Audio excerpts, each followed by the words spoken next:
রক্তাক্ত সড়ক, ঘটনা লস্কর চৌমুহনী এলাকায়। দুটি গাড়ির মুখোমুখি সংঘর্ষে আহত একাধিক। শনিবার সকালে বিশালগড় লস্কর চৌমুহনী সড়কে দুটি গাড়ির মুখোমুখি সংঘর্ষ ঘটে। এতে আহত হয় একাধিক। স্থানীয়রা দেখতে পেয়ে আহতদের উদ্ধার করে মহকুমা হাসপাতালে নিয়ে যায়। মহকুমা হাসপাতালে কর্তব্যরত চিকিৎসক প্রাথমিক চিকিৎসা করার পর 7 জনকে জিবি হাসপাতালে স্থানান্তর করে।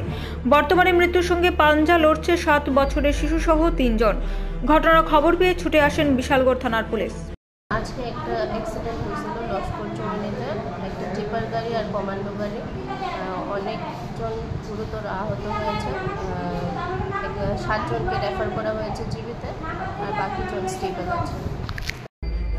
স্থানীয়দের অভিযোগ, বিশালগড়ের অত্র এলাকায় দিনের পর দিন বৃদ্ধি পাচ্ছে দুর্ঘটনার হার। অনেকে ট্রাফিক নিয়ম নীতি না মেনে ঘটায় দুর্ঘটনা।